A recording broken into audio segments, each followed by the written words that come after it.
a experiência com Deus, ela não te ausenta de passar por aflição. A experiência com Deus, ela não te ausenta de passar por aflição. Neemias, mas por que tu escolheu o Elias? O Elias, no Antigo Testamento, é usado de uma forma sobrenatural nas mãos de Deus.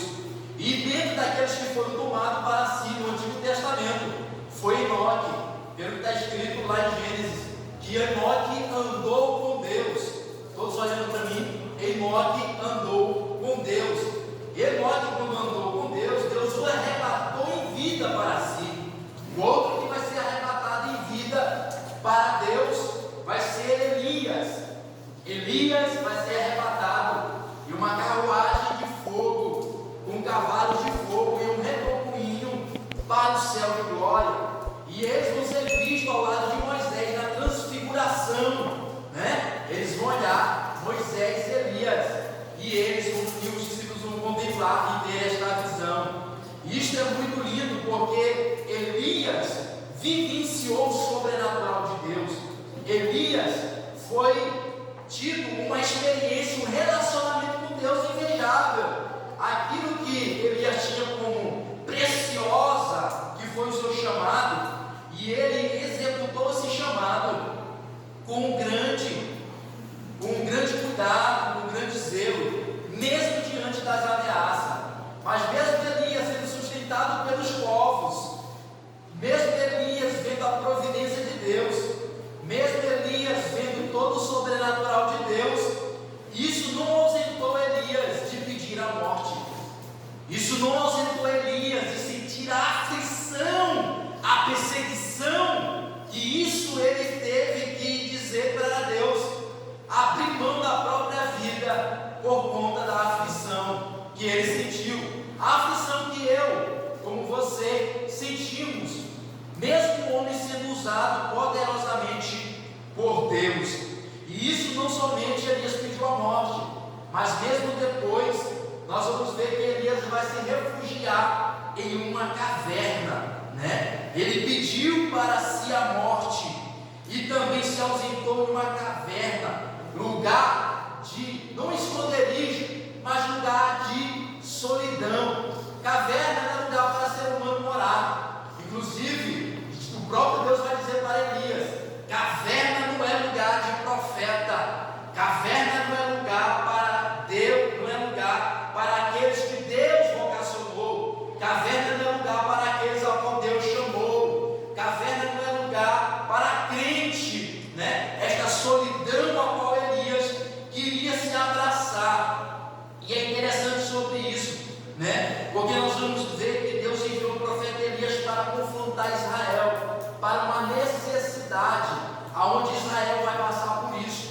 E é interessante que todo o contexto vai dizer que Jezabel havia matado os profetas da casa de Israel, mas mesmo Elias sabendo que Jezabel havia matado os profetas da casa de Israel, Elias mesmo assim, cheio de ousadia, cheio de autoridade, cheio de revestimento do poder daquele que está sentado sobre o trono, daquele que tem o domínio, daquele que tem o poder, daquele que tem a regência de tudo aquilo que tem no universo e na terra. Ele chama Elias, mesmo sabendo do cenário que ele havia de passar, e Elias adentra. Mas é interessante que Elias não entra simplesmente pela sua própria vontade. Elias sai confrontar o reinado, mas debaixo de uma palavra, debaixo de uma missão. E quem delegou esta palavra não foi o homem, quem delegou essa palavra foi o próprio Deus. Deus chamou Elias, e se Deus chama, Deus também cuida. Se Deus chama, Deus também zela. Se Deus chama, Deus também guarda. E se Deus te chamou, por que está apreensivo? Se Deus te chamou, por que está ansioso? Se Deus te chamou, por que está tão com essa ansiedade generalizada? Se Ele te chamou, vai se cumprir. Se Ele te chamou, há um propósito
os rios vão secar, a crise vai entrar, a fome vem. Quantos não viram sobre a respeito da pandemia?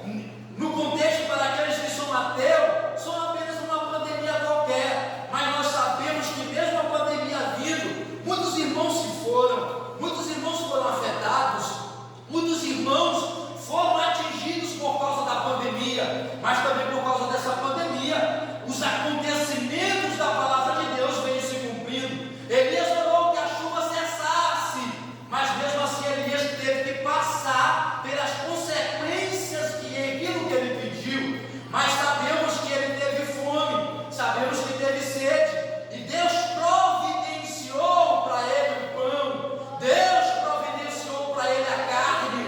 Deus é aquele que está no controle de todas as coisas.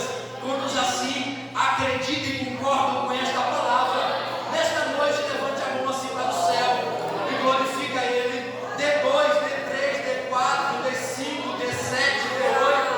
Glória àquele que é digno, glória àquele que merece, glória àquele que merece a honra, a glória, o poder, a adoração, que é o nosso Senhor Jesus Cristo, o nosso Salvador. Louvado seja o nome do Senhor. E essa experiência que Elias vai tendo com Deus, de orar, o céu cerrar, de Elias ver que povo traz o alimento. Deus dá ordem a tudo, meus irmãos, e tudo aquilo tem que se sujeitar diante dele, porque é dado a ele todo o poder, e todo o principado, toda a potestade está sujeito nos cabelos dos seus pés. Deus está no domínio de todas as coisas, e louvado seja o nome do Senhor. Louvado seja o nome do Senhor. E ele, quando tem fome, depois que o Senhor direciona para que ele saia dali, o Senhor vai mandar ele para uma casa de uma viúva. E esta viúva, ela está numa crise ainda pior do que a de Elias, porque vai dizer no texto que ela estava pegando uns pedacinhos de galhos para simplesmente fazer um bolo para ela e seu filho, e para assim, depois de comer, morrer. Entenda que tudo naquilo que Deus direciona através de alguém tem um propósito determinado. Tudo aquilo que Deus direciona na vida de alguém tem um propósito determinado, e isso está determinado a vida de outras pessoas. Elias sai no direcionamento mais uma vez, que Deus vai dizer para ele: vai a um lugar, e eu já falei com ela, e esse lugar que você vai, já está preparado o teu alimento. Glória a Deus por isso. E aquela moça só tinha o quê? A farinha e o azeite para simplesmente fazer um pedaço de bolo e morrer e comer com seu filho. Elias chega nesta casa e vê um lugar onde não se tem nada, vê um lugar onde não tem providência, aonde a fome e a escassez está extrema. Mas nós vamos ver que ela confia na palavra do profeta, e quando ela confia na palavra do profeta, eis que ela faz aquilo e o profeta se alimenta, e Deus cumpre com a sua palavra, e Deus vai multiplicar a farinha e o azeite. Deus vai multiplicar a farinha e o azeite. E quando nós falamos a respeito da farinha, e quando nós falamos a respeito do azeite, nós sabemos que o azeite simboliza muitas coisas, mas o significado simbológico principal do azeite na Bíblia se aponta para a pessoa do Espírito Santo. Entenda que tudo aquilo que deve faltar na nossa vida, uma das coisas que não podem faltar se chama azeite. Tudo daquilo que pode faltar na nossa casa, que pode faltar tudo, mas uma das coisas que não podem faltar na nossa casa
não se pode se faltar a presença do Espírito Santo. Pode se faltar tudo, mas não pode se faltar a presença daquele que é mais especial, que é o Espírito Santo de Deus. Oh, glória.